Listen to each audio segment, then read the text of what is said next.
Grabe naman yan. Gigil na gigil lang sa nag-post ng balitang yan. Baka naman, paki-edit na lang. Gamitan ng AI para maging maganda lang. Para maging first lady naman tingnan. Tingnan nyo naman yan. Gigil na gigil yan. Ayon dito sa balita ngayon, anong laman ng balitang to? Lisa, nanguna sa rice distribution program sa Tondo, Manila.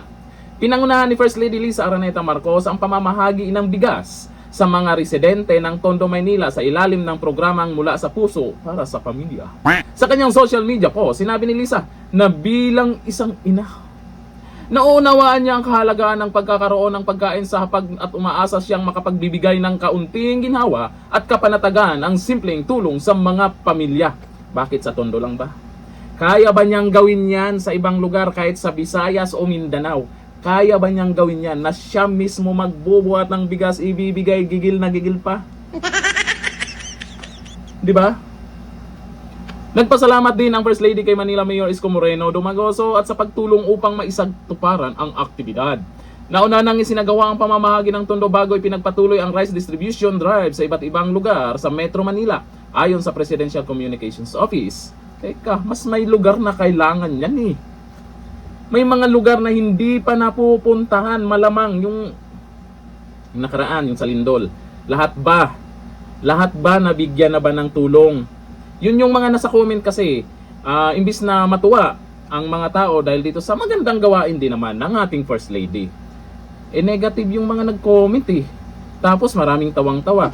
Mas nakakuha ng attention itong picture na ginamit nila sa balita kaysa doon sa ginawa. Pero si Isko, okay lang naman. Basta tumulong sa Tondo.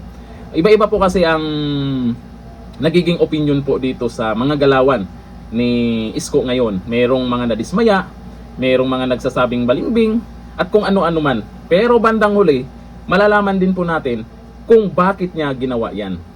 Si Mayor Isko ay marami din namang natulungan.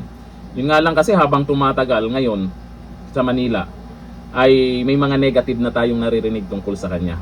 Malamang, dahil siguro sa politika, yung kulay, kung anong kulay, pumapanig siya.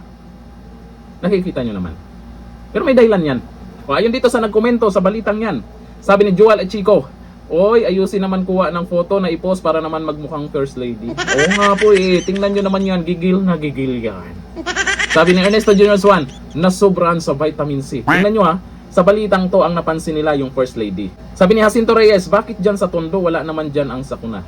Mga negative yung mga nagkomento dito. Nag-viral ang balitang to, daming nag-comment, daming nag-react. Nako, yung nag-react dito, halos karamihan, tawa na naman. Sus, dami talagang mga nagpapatawa ngayon. Masayahin lang siguro ang Pinoy, no? Maraming nagpapatawa na talaga ngayon sa social media. Or pinagtatawa na talaga sila sa mga galawan nila. Hanggang dito na lang. Thank you. Bye-bye.